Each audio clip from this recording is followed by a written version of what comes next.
হরে কৃষ্ণ। গাছেরও প্রাণ রয়েছে, তাহলে শাকসবজি ডগাডাটা খেলে পাপ হয় না বুঝি?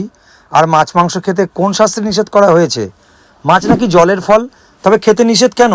সবাই বলে মন ঠিক করে যা খুশি খাও। মন ঠিক তো ভগবান খুশি, এটা কি আদৌ সত্য?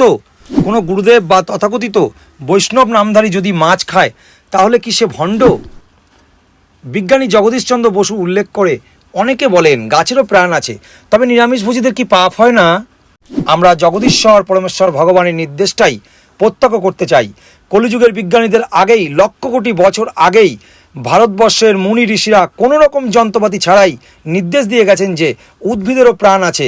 শুধু তাই নয়, 84 লক্ষ প্রকার জীবের মধ্যে উদ্ভিদ 20 লক্ষ রকমের, তাও শ্রীমদ্ ভাগবতে নির্দেশিত। অতএব তা শুধু সেদিনের একজন বৈজ্ঞানিক কোনো নতুন কিছু আবিষ্কার সেরকমটি নয়। এই জগৎ পাপপূর্ণ। আমরা খাওয়া দাওয়ায়, চলাফেরায়, শ্বাস প্রশ্বাসে অসংখ্য জীব হত্যা করছি।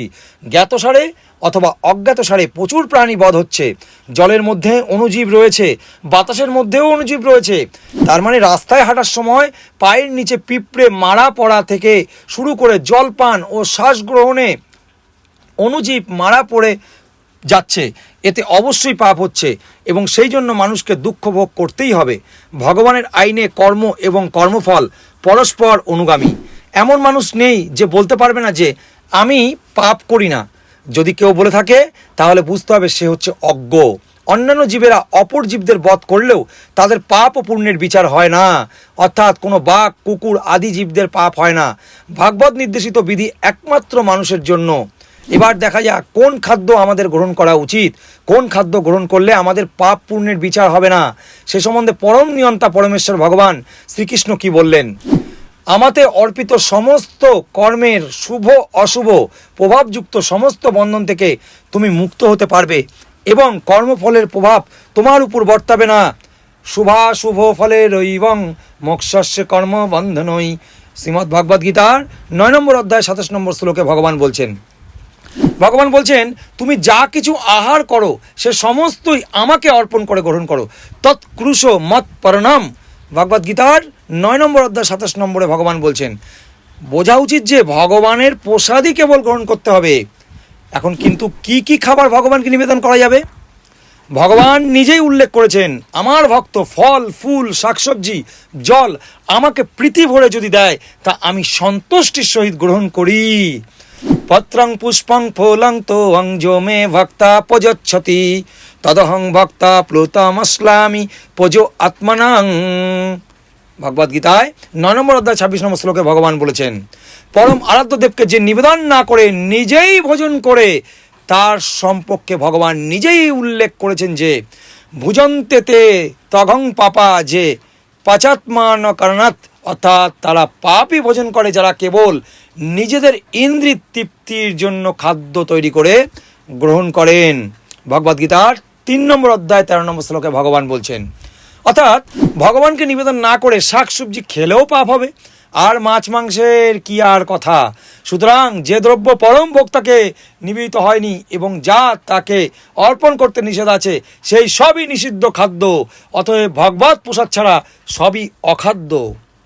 কেন মাছ মাংস সভ্য সনাতনীর জন্য নিষিদ্ধ? আসুন আমরা দেখে নিই। মহাভারতের অনুশাসন পর্বের 114 নম্বর থেকে 115 নম্বর অধ্যায় উল্লেখিত আছে, গঙ্গাপুত্র ভীষ্মদেব যুধিষ্ঠির মহারাজকে বললেন, মনুষ্য সমাজে যে ব্যক্তি মোহগ্রস্ত হয়ে অন্য প্রাণীর মাংস ভক্ষণ করে সে অত্যন্ত নিম্নজাত বলে পরিগণিত হয়। তাকে এই জীবনের পর বহুবিধ পাপজনিত জন্ম নিতে হবে।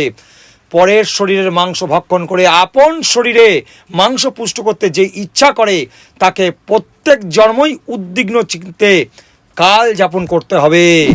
সেই জন্য যে ব্যক্তি নিজের কল্যাণ কামনা করেন তার পক্ষে অবশ্যই মাছ মাংসাদি ভক্ষণে বিরত হওয়াই শ্রেয়।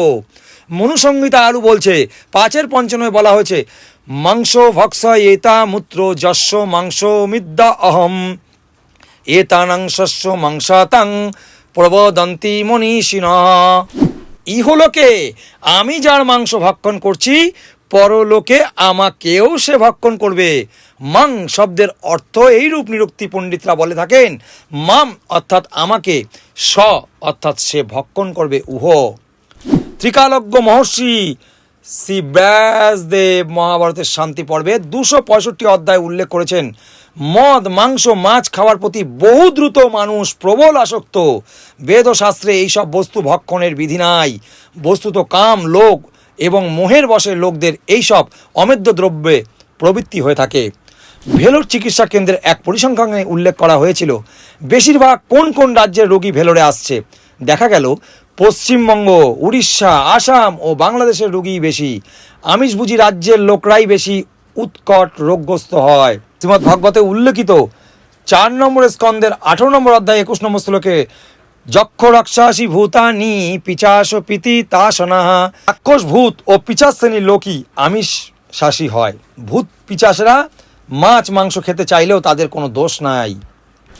শ্রীমদ্ ভাগবত গীতায় ভগবান বলেছেন 17 নম্বর অধ্যায় 10 নম্বর শ্লোকে বলছেন, অমেধ্যাং তামস প্রিয়ং, অর্থাৎ অপবিত্র আমিষ আহার তামসিক চরিত্ররাই প্রিয় খাদ্যরূপে গ্রহণ করে। তামসিক ব্যক্তিদের কাছে ভালো কিছু আশাই করা যায় না। গ্রামের অনেক তথাকথিত বৈষ্ণব নামধারী ও গুরুরা রাতে মাছ গ্রহণ করেন জলের ফল হিসাবে। তারা বলেন মাছ নাকি জলের ফল। তাদের কথা অনুযায়ী আপনি যুক্তি দেখাবেন, পেঁচা গাছের কোঠরে থাকে তাই পেঁচাও গাছের ফল। কুনো ব্যাঙ ঘরের কোণায় থাকে তাই কুনো ব্যাঙও হচ্ছে ঘরের ফল। মাছ জলে বিচরণ করে তাই মাছ হলো জলের ফল। তাহলে শকুন আকাশে বিচরণ করে তাই শকুনও হলো আকাশেরই ফল। গরু মাঠে বিচরণ করে তাই গরু হলো মাঠের ফল। শূকর নর্দমায় বিচরণ করে তাই শূকর হলো নর্দমার ফল। যোগ ও কেন্ন পচা গোবর গাদা ও খড় গাদায় বিচরণ করে তাই সেগুলো সেই গাদার ফল। কীট পতঙ্গ বাগানে ঘুরে বেড়ায় তাই সেগুলো বাগানের ফল। অতএব কেবলমাত্র জলের ফল কেন, আকাশের ফল, মাটির ফল, বাগানের ফল, নর্মদার ফল খেতে আর দোষ কোথায়? হা হা হা। মনুসংহিতায় উল্লেখ রয়েছে, যো যস্য মাংস মশলাতি তন্মাৎসাদন উচ্চতে মাংসাদৎ সর্বমাংসাদস্ত সম্মাত্তৎস্বন বিবজ্জয়েত। অর্থাৎ যে যার মাংস ভক্ষণ করে সে তন্নাৎ সখাদক বলে কথিত হয়, কিন্তু মাংসভোজী বলতে সব রকমের মাংসভোজী বলে গণ্য। যেহেতু মাছ জলের সব রকম প্রাণী মাংস ভক্ষণ করে, সুতরাং একটি মাছ খেলে সব মাংসই ভক্ষণ করা হয়, তাই মাছ খাওয়া সর্বোত্তমভাবে পরিত্যাজ্য। শ্রীমদ্ ভাগবতমে নির্দেশ করা হয়েছে 5 নম্বর স্কন্দের 26 নম্বর অধ্যায় 10 নম্বর শ্লোকে ভগবান বলছেন, ভূতদ্রোহেণ কেবলং শকুন্তম্ব মেবানুদিনং প্রপোষ্যতি সতাহিদ বিহার সমেব তৎশুনে শুভেন রৌরব নিপত্যতি। অর্থাৎ যে ব্যক্তি আত্মীয় স্বজনদের ভরণ পোষণের জন্য দিন দিন অপর প্রাণীর হিংসা করে, সেই ব্যক্তি মৃত্যুর সময় আত্মীয় স্বজনদের ছেড়ে এই পার্থিব দেহ ত্যাগ করে যাতনা শরীর ধারণ করে ভয়ঙ্কর রৌরব নরকে নিপতিত হয়।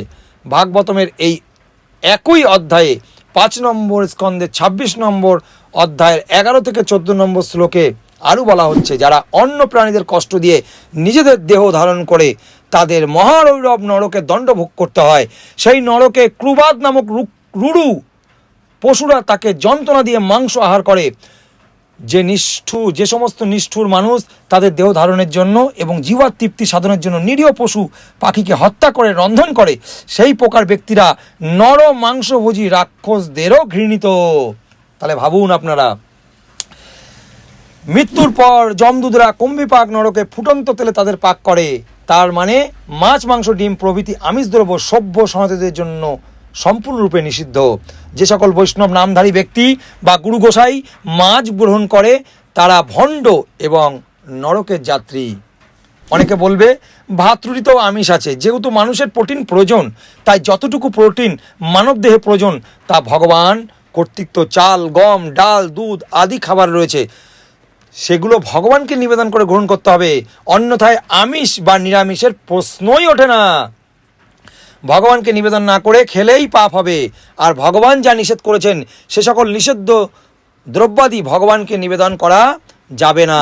শ্রী হরিভক্তি বিলাস গ্রন্থে 8 বিলাসে ধৃত শ্রীমদ্ ভাগবত, বৌধায়ন স্মৃতি, বামন পুরাণ, গরুড় পুরাণ, ভবিষ্য পুরাণ, স্কন্দ পুরাণ প্রভৃতি শাস্ত্রে বিলাস তালিকাযুক্ত নানাবিধ শস্য, ফুল, ফল, পাতা, মশলা, ঘৃত, দুধ আদি খাদ্য ভগবানকে অর্পণপূর্বক সেই মহাপ্রসাদ ভোজন করতে বলা হয়েছে। অতএব আমাদের ভোজনের জন্য সেই ভাগবত প্রসাদ গ্রহণ করাই উচিত। মাছ, মাংস, ডিম, মাশরুম, মুসুর ডাল, পেঁয়াজ, রসুন খাওয়া অনুচিত। অনেকে বলে মন ঠিক থাকলে যা খুশি খেলেও সমস্যা নাই, মনই আসল ধর্ম। মন ঠিক তো সব ঠিক, কিন্তু কারুর মন যদি চায় অন্যকে একটা গালে কষিয়ে চড় মারার, তাহলে সেটা কি ঠিক হবে? তাই মনের দাসত্ব যে করে সে নিশ্চয়ই অধপতিত। আহার শুদ্ধ না হলে কেউ শুদ্ধ হতে পারে না, সেটাই বেদে উল্লেখিত করেছে। আহার সদ্যৌ সত্যশুদ্ধি, সত্যশুদ্ধৌ ধ্রুবা স্মৃতি, স্মৃতি লম্বে সর্বগহীনাং বিপ্রমোক্ষ।